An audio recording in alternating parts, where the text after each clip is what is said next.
ब्रह्मा जी का सिर कट गया था। काल भैरव को भगवान शंकर ने प्रकट कर दिया था और काल भैरव ने जाकर ब्रह्मा जी को अपने हाथ की उंगली का नख तोड़कर उनका शीश काट दिया था। काल भैरव, जब काल भैरव ने शीश काट दिया, शीश कट गया,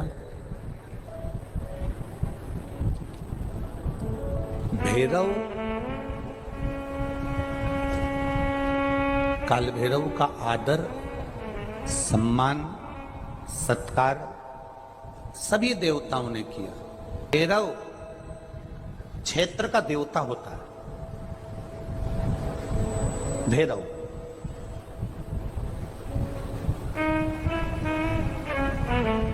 64 तरह के भैरव होते हैं। कितने तरह के? 64। 64 तरह के भैरव होते हैं और 64 तरह के भैरव, जितने भैरव होते हैं उतनी भैरवी होती है, क्योंकि शिव के साथ शक्ति जरूरी है, भैरव के साथ भैरवी जरूरी है, क्योंकि भैरव शंकर भगवान का एक अंश रूप है, क्योंकि शिव ने उसको प्रकट करा। हाँ, दुनिया के लोग भले भैरव जी को बदनाम करने में लगे, ये तो शुरू से चला रहा। भैरव जी को कोई बीड़ी पिला देता है, कोई सिगरेट पिला देता है, कोई कह देता है कि भैरव बाबा को तो बीड़ी दे दो, भैरव बाबा को तो सिगरेट दे दो। ये ढोंग और प्रपंच मेरे शंकर की कथा में नहीं है।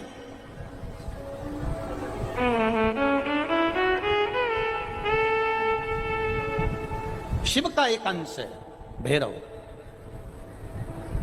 काल भैरव जो प्रकट हुआ वो शंकर भगवान का एक अंश है।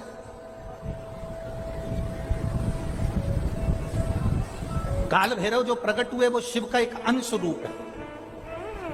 और काल भैरव जब प्रकट हुए, सारे देवताओं ने उनका आदर करा, इंद्र ने उनका सम्मान करा, इंद्र उनकी सेवा में लगे, वायु देव, गरुण देव, वरुण देव, जितने भी देवता हैं सब ने उनका आदर करा। अब आदर करते करते करते करते माता लक्ष्मी जी ने भी काल भैरव को निमंत्रण दिया। जरा सुनिएगा, बहुत सुंदर कथा है पुष्कर राज की। इस कथा को अपनी जिंदगी में उतारना जरूर। काल भैरव का निमंत्रण माता लक्ष्मी जी ने दिया और माता लक्ष्मी जी ने काल भैरव को निमंत्रण दिया कि काल भैरव आप बैकुंठ में पधारो और बैकुंठ की भूमि को आप पधार कर आनंदित करिए। तो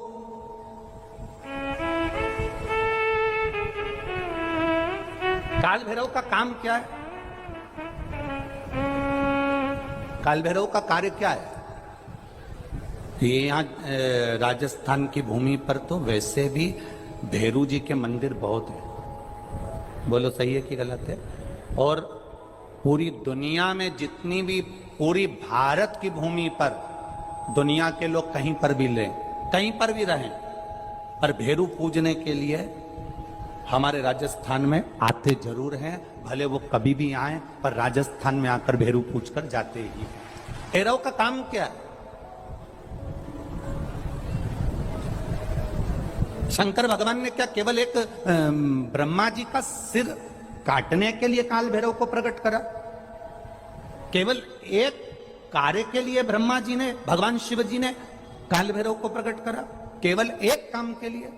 नहीं, मेरा भोलेनाथ एक कार्य के लिए काल भैरव को कभी प्रकट नहीं कर सकता, क्योंकि मेरे भोलेनाथ ने जब जब जो काम किया है वो संपूर्ण ब्रह्मांड के कल्याण के लिए किया है। इसलिए ब्रह्मा के सिर काटने के लिए, अकेले केवल ब्रह्मा का सिर काटने के लिए भगवान काल भैरव को प्रकट नहीं कर सकते। तब काल भैरव के प्रकट होने का कारण क्या है? भैरव के प्रकट होने का कारण क्या है? भैरू जी के प्रकट होने का कारण क्या है? भैरव प्रकट क्यों हुए हैं? तो शंकर भगवान जब काल भैरव जब नारायण के यहाँ बैकुंठ में गए और भगवान बैकुंठ में जब पहुंचे तो लक्ष्मी जी ने भगवान नारायण से पूछा, प्रभु मेरे मन के संशय को मिटाइए, ये भैरव प्रकट क्यों हुए हैं? केवल ब्रह्मा का सिर काटने के लिए?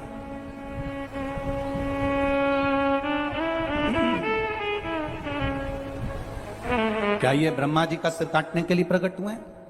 आखिर भैरव प्रकट क्यों हुए? केवल एक ब्रह्मा का सिर काटने के लिए? भगवान विष्णु ने कहा नहीं, केवल ब्रह्मा का सिर काटने के लिए काल भैरव नहीं प्रगटे। लक्ष्मी सुनो, आज मैं तुम्हें सुनाता हूं काल भैरव भगवान शंकर ने क्यों प्रकट करा। उसका कारण केवल एक है। जब देव अधिदेव महादेव अपने नेत्र बंद कर कर बैठ जाते हैं और समाधि में लीन हो जाते हैं, साधना में लीन हो जाते हैं, तब काल भैरव का दायित्व बढ़ जाता है। भैरव का दायित्व बढ़ जाता है। और भैरव का क्या दायित्व बढ़ता है? तो सुनो लक्ष्मी, भैरव का दायित्व यह बढ़ जाता है कि जो शंकर के शिवालय में पहुंचता है, जो शंकर के शिवालय में पांव रखता है, जो शंकर के शिवालय में अंदर पहुंचकर शिवालय में अपना चरण रखते रखते रखते रखते देहली से जब अंदर जाता है और शिवालय में शंकर भगवान के शिवलिंग की आराधना करता है, जल चढ़ाता है, शमी पत्र चढ़ाता है, बेल पत्र चढ़ाता है, कमल पुष्प चढ़ाता है, भगवान की श्रृंगार कर कर चंदन अबीर गंध से जो पूजन करता है भगवान की जब वो अंदर प्रवेश करता है, तो भैरव का दायित्व ये हो जाता है कि उसके दुख को भैरव उसी समय पर भक्षण कर लेता है और उसको सुख देकर भेज देता है। यह भैरव का। तो लक्ष्मी जी के मन में एक प्रश्न खड़ा हो गया, शिव जी के मंदिर में तो कहीं भैरव का दर्शन ही नहीं होता। आपके यहां पर शंकर जी के मंदिर हैं, आपको भैरव का दर्शन हुआ है कहीं? शिव जी के मंदिर में भैरव का दर्शन होता ही नहीं है। तो फिर शंकर भगवान के मंदिर में जब भैरव का दर्शन नहीं होता, शंकर भगवान के मंदिर में जब भैरव दिखता नहीं है, तो हमारे दुख का भक्षण, हमारे दुख को कैसे वो खा जाता है, हमारे दुख को कैसे वो समाप्त कर देता है। फिर वो भैरव हमें दिखता तो है ही नहीं। आखिर फिर वो भैरव गया था, वो भैरव किस जगह पर है? भगवान नारायण ने लक्ष्मी से कहा, सुनो लक्ष्मी, भगवान शंकर के दरवाजे के दो द्वारपाल हैं, मणिभद्र वीरभद्र।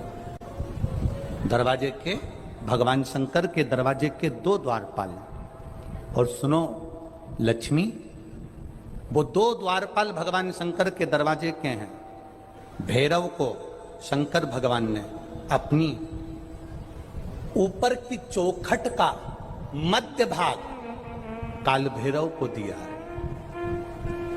जिस समय भक्त भगवान को एक लोटा जल चढ़ाने के लिए मंदिर में गर्भगृह में प्रवेश करता है, जिस समय एक लोटा जल चढ़ाने के लिए भक्त शंकर का ओघड़ी का भक्त जब मंदिर के अंदर शिवालय में प्रवेश करता है, तो वो चौखट की जो छाया होती है वो भक्त के सिर पर पड़ती है। जब वो जल लेकर अंदर प्रवेश करता है, उसके जीवन में जो दुख होता है वो काल भैरव ऊपर की ऊपर खींच लेता है और उसको भक्ष कर जाता है। ये भैरव का तत्व।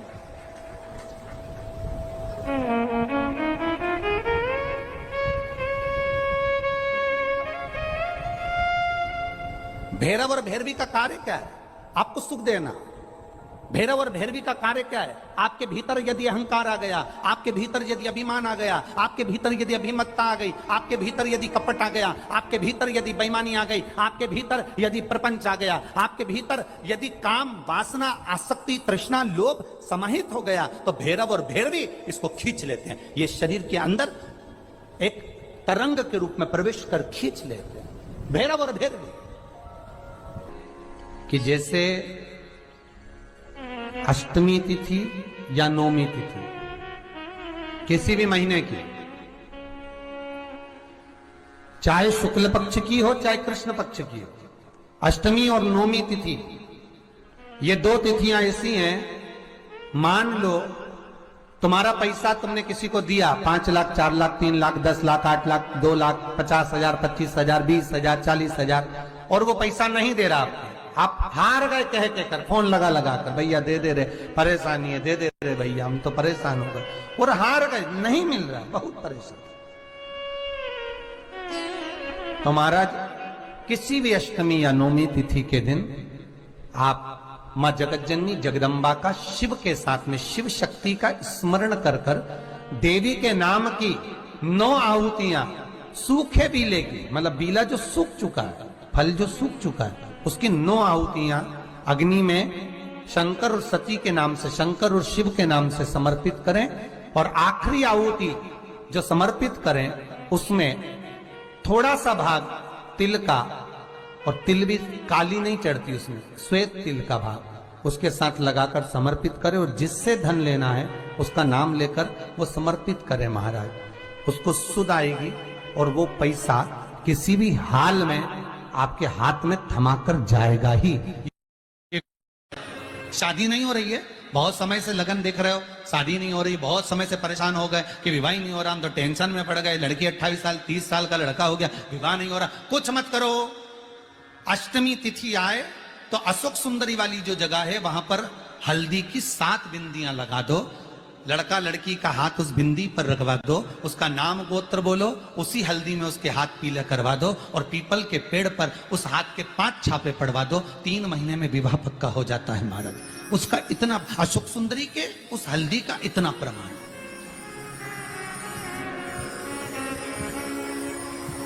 3 माह के अंतर्गत विवाह नक्की होगा, इतना इतना प्रमाण है महाराज। भगवान शिव की आराधना का कोई साधारण फल है?